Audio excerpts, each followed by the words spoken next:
Que pudiera de entrada comentarnos, hoy se aprobó el presupuesto de la Asamblea Legislativa, pero parece que todavía arrastran algunos problemas en cuestión presupuestal, todavía el Instituto Electoral, ¿no? Bueno, empezamos el ejercicio fiscal este año con una reducción que nos impuso la Asamblea Legislativa al aprobar nuestro presupuesto. Nosotros habíamos hecho una proyección presupuestal para sacar todo lo relativo a participación ciudadana y equipar algunos órganos distritales, sobre todo con el equipo, por decir, vehicular, que ya tiene más de 10 años, ya cumplió su vida útil, e incluso ya ahorita tenemos problemas de cumplimiento de las normas ambientales, ya no circulan todos los días. Entonces se había hecho la proyección correspondiente, fuimos objeto de un recorte con el ofrecimiento de que con el avance presupuestal de la ciudad se nos iba a hacer algún tipo de ampliación, no se hizo así. Posteriormente a ese recorte vino la reforma al Código Electoral y nos impusieron esta nueva tarea de recabar el voto de los ciudadanos residentes en el extranjero, lo cual pues, implica a la inversión de algunos recursos económicos. Hemos venido trabajando con los recursos que tenemos en el instituto, pero desde luego son limitados, nos alcanza para cubrir alguna parte, pero no todo, sobre todo el tema de la difusión, que cobra particular relevancia si tomamos en cuenta que es un tema novedoso que no se conoce por quienes están más allá de las fronteras. Entonces uno de los aspectos primordiales sería darle difusión. Entonces en ese entendido hicimos una solicitud de ampliación, desde luego, para considerar lo relativo a participación ciudadana, el voto de los mexicanos en el extranjero y la renovación del parque vehicular solo de los distritos, porque se tenía contemplado que a lo mejor también era para aquí las oficinas centrales, solo era para los órganos distritales.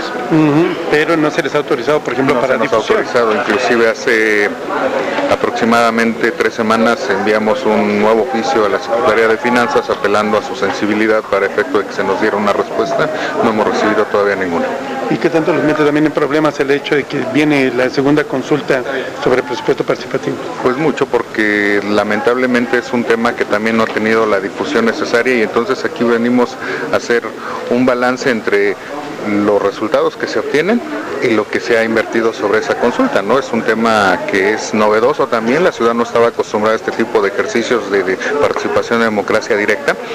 Tenemos problemas de que mucha gente tiene la visión de que los proyectos que se consideraron para este ejercicio presupuestal 2011 no se están llevando a cabo por las delegaciones.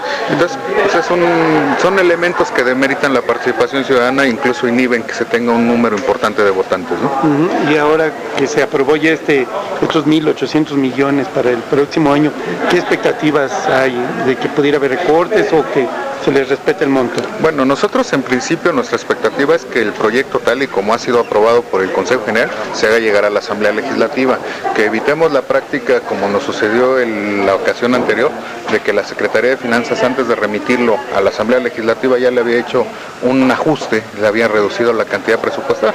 A mí me parece que en todo caso sería prudente que la Asamblea Legislativa, siendo la soberanía de esta ciudad, sea la que determine en todo caso cuántos recursos se le van a otorgar al Instituto Electoral del Distrito Federal y si estos serán motivo en su caso de algún recorte, desde luego atendiendo a los razonamientos que tengan los señores legisladores. Nuestra apuesta es porque si queremos un proceso electoral que se desarrolle en las mejores condiciones, sin dejar de lado el tema de participación ciudadana, porque ese no se ha suspendido. A la par del proceso electoral se tiene prevista una consulta de participación ciudadana, se tiene prevista la entrega de insumos y materiales a los consejos ciudadanos y consejos de los pueblos, comités ciudadanos y consejos de los pueblos, y a los consejos delegacionales. O sea, son temas que se han ido empatando y que obviamente pues eso requiere de recursos económicos. Pero de entrada sería el llamado a la Secretaría de Finanzas a que no vaya a recortarles lo que hoy aprobaron. Sí, desde luego, ¿no? O sea, que de alguna manera el presupuesto tal y como está previsto y atendiendo a los criterios que ha sostenido la Suprema Corte, ya en algunos casos similares, se remita tal cual que se incluya en el presupuesto de egresos, solo para efecto de que la Asamblea Legislativa haga el análisis correspondiente. ¿Con ese presupuesto previsto, cuánto será costando cada voto de los...?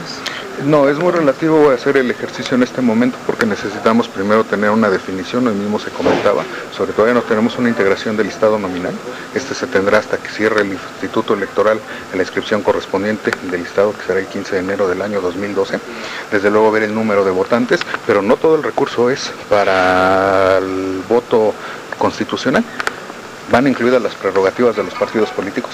Tienen derecho a financiamiento público para actividades ordinarias, para actividades de campaña, porque hay proceso electoral, y para actividades específicas, que es una cantidad importante.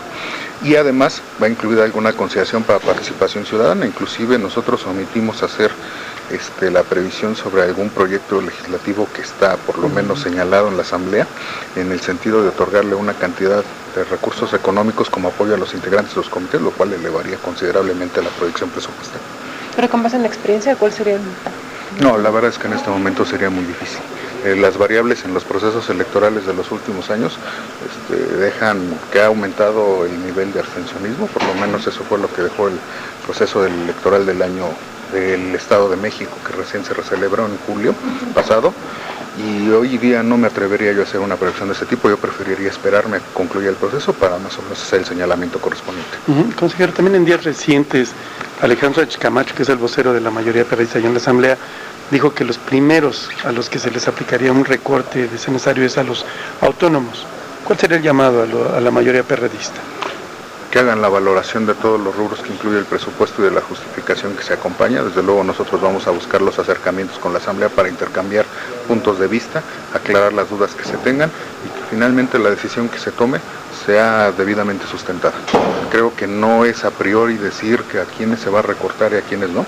La realidad es que el año anterior, la experiencia que nos deja el ejercicio fiscal en curso es que el recorte fue de manera pareja. Se nos recortó a los organismos autónomos, se nos aplicó el mismo criterio de aumentar no solamente una parte del presupuesto que se había tenido el ejercicio anterior, pero no se empató con los proyectos legislativos que se nos asignaron. Aquí se han comentado dos ya muy claros: voto de los mexicanos extranjeros. Nosotros aprobaron primero el presupuesto y después el código, pero también nos incluyeron todo lo de participación ciudadana. Es más, este año ha habido nuevas reformas a la ley de participación ciudadana donde nos atribuyen todavía más carga, y desgraciadamente, hay que decirlo con todas sus letras, todos este tipo de proyectos que requieren contratación incluso de personal, pues requieren recursos y no se han acompañado. ¿Qué consecuencias tendría para el instituto un recorte, tomando en cuenta que es año ya electoral? Bueno, yo esperaría que no haya, ¿verdad? Que sí, llegar a ver sea en la menor proporción. Bueno, pues desde luego la operatividad del instituto. Yo comentaba acerca de el equipamiento de los órganos distritales, también por disposición de ley, que es una parte que los legisladores tienen que entender. Hay una previsión para que los mandos operativos del Instituto Electoral, que no los mandos directivos, nosotros estamos excluidos, reciban una compensación por servicios extraordinarios. Una vez que uno entra a proceso electoral, todos los días y horas son hábiles, se empiezan a desarrollar jornadas extraordinarias de trabajo, se trabaja sábados, domingos, y si no hay esa previsión para cubrir a la gente el apoyo adicional, entonces vendrán demandas de carácter laboral por pago de horas extras, que ya hemos tenido la experiencia, y a veces sale más caro. ¿Habría en cierto momento riesgo de la elección de julio próximo? No quisiera yo señalarlo de esa manera, pero sí no estaríamos en las mejores condiciones. Yo creo que lo que estamos ejercitando como proyecto presupuestal se hizo de una manera seria, responsable. Desde luego está sujeto al análisis que haga la Asamblea, el intercambio de opiniones, y si hubiera necesidad de hacer alguna corrección derivado de esos análisis, con gusto se podría hacer. Por de entrada, creo que es un ejercicio responsable acompañado por todas las áreas. Gracias,